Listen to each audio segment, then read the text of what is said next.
By March of 2000, investors suddenly realized that thousands of web companies were burning through cash with no real path to profit. Funding stopped, and overvalued tech startups went bankrupt overnight. Amazon looked like the next domino to fall.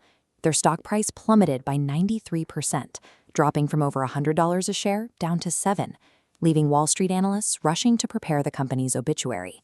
This chart highlights exactly why the panic set in. While legacy empires like Walmart were generating over $5 billion in profit, Amazon was bleeding cash, reporting a $1.4 billion loss for the year. The market assumed Amazon was dying from a flawed business model, but the actual lethal threat was hidden inside their own office walls, a growing crisis of operational paralysis. Inside the company, a group called the Books team had a very straightforward job. They maintained a single inventory spreadsheet tracking book names, locations, and prices across 5 simple columns. Because of Amazon's tangled architecture, 40 departments blindly pulled data directly from this same spreadsheet.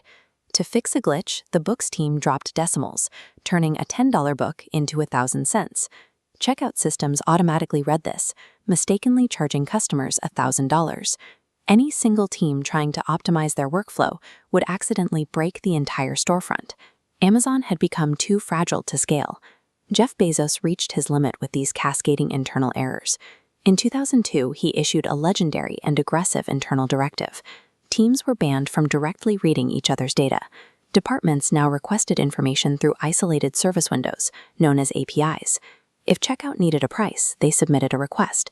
The Books team translated the cents, returned $10, and the system stayed intact. Bezos added one final rule to the mandate.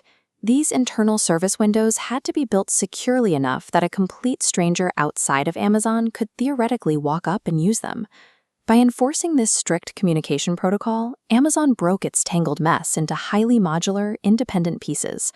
This new rule applied to every corner of the company, including the teams managing Amazon's underlying physical hardware, the groups responsible for data storage and raw processing power.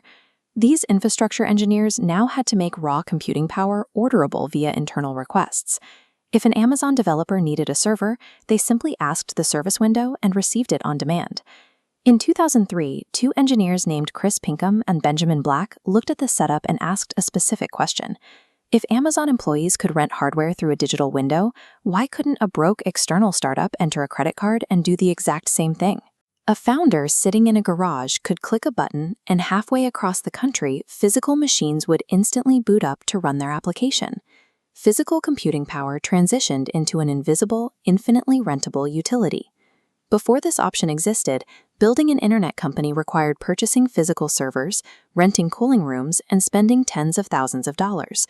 On Amazon Web Services, infrastructure became a simple operational expense. Startups paid pennies an hour with zero upfront capital. This setup provided the ability to scale on demand. If an app went viral on a Saturday, a founder could add 1,000 machines to survive the traffic spike, then dial the order back down on Monday morning. By erasing the massive financial barrier to entry, this rentable infrastructure opened the door for an entirely new generation of tech companies to exist. Legacy tech giants like Microsoft and Oracle dismissed the idea.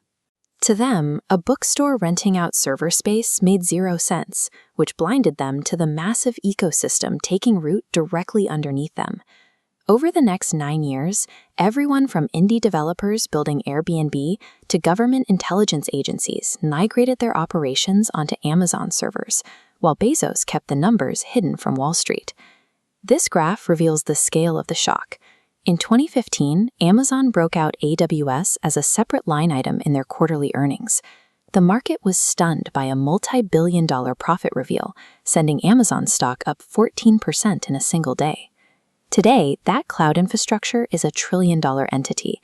It generates more operating profit than Amazon's entire global physical retail network. The modern internet's most profitable engine grew out of the urgent need to fix a broken, chaotic spreadsheet.